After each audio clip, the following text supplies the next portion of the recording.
let's talk about non-fungible tokens.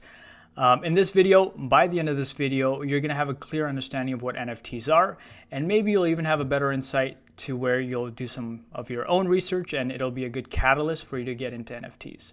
Alrighty, let's get started. So now, what exactly are NFTs? So NFTs is an acronym for non-fungible tokens, okay?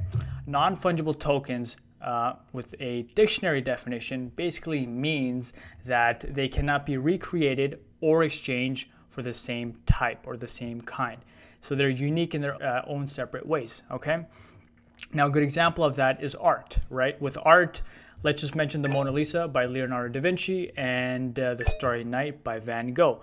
Now, both of these arts have value in their own respectable ways. However, they are not equal, right? They have the pictures are completely different too. They're different creators. The properties are different. The features are different. So you can't purchase one Mona Lisa with basically a Starry Night. That would be really, really complicated because you would have, the values aren't the same. Okay, essentially, that's the whole point of it. NFTs cannot be exchanged with one another because the values aren't the same. Okay, now on the opposite side with fungible tokens, which is an economic term, basically means that the values are the same one another. So a good example of fungible tokens is money. So if I was to give you $1, you'd give me the dollar back. I'd be happy, you'd be happy because the value is exactly the same. If I gave you $1, you give me 2.50 cents, I'd still be happy because the value is the same. So in the same way, fungible tokens can be traded and exchanged with one another. NFTs, non-fungible tokens, cannot be, in simple terms. Now, on the other side of like how do NFTs really work is to distill it down to its most simple form. NFTs basically are a digital representation, okay? It's a digital representation of a piece of data within a blockchain in simplicity.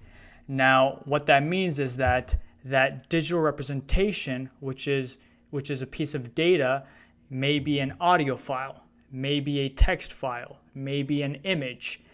Those formats, whichever formats that may be, is then computerized and coded on a smart contract. And that smart contract, which basically is a computer program, it's like a regular contract where it has terms and conditions, and if those terms and conditions are met, that contract then gets executed within the blockchain.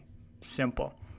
So now having those formatted files then gets computerized on the smart contract. That smart contract then gets assigned to a block and is within a blockchain now, permanently, forever. It cannot be altered.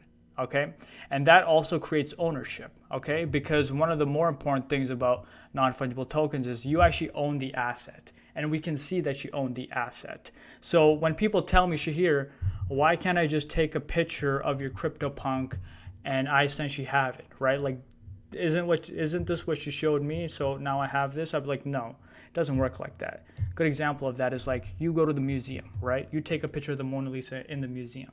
And you go home, you print it out, you frame it. It looks exactly like the Mona Lisa, exactly. But it's actually not the real Mona Lisa. It's a copy of the Mona Lisa because you don't have the ownership. So what the blockchain does is it removes that issue. It removes that issue that you actually have the ownership of the asset, of the non-fungible token within the blockchain. So it's a proof of authenticity. It's a proof of ownership. Last but not least, like I've also been getting a lot of questions in regards to like who the hell is actually buying these NFTs, right? Like the highest one, like I'm not going to spoil this, but the highest CryptoPunk sold for $7.57 million. Who the hell bought that? Who the hell bought that 24 pixelated avatar, right? So when you think about it, a good example that I can give you is this pen right here, okay? This pen has sentimental value to me. This pen was actually a gift to me by my mentors, right? I write a lot of my contracts with this. I sign a lot of my contracts with this. Now, at the same time, you can give jack shit about this pen, right? You don't care about this pen. Aside from its aesthetics, it doesn't mean a lot to you. I'm able to pay way more for this pen than you are because it has more sentimental value to me. So in the same way with NFTs, people really like the artwork, so they're willing to put more money down for it.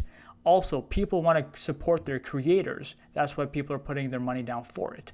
We bought Gary Vee NFTs, right? Gary Vee NFTs wasn't the most successful project launch or the NFT launch, but we still supported it, right? Because we believe in Gary Vee, right? So in the same sense, objects don't inherently have value in themselves.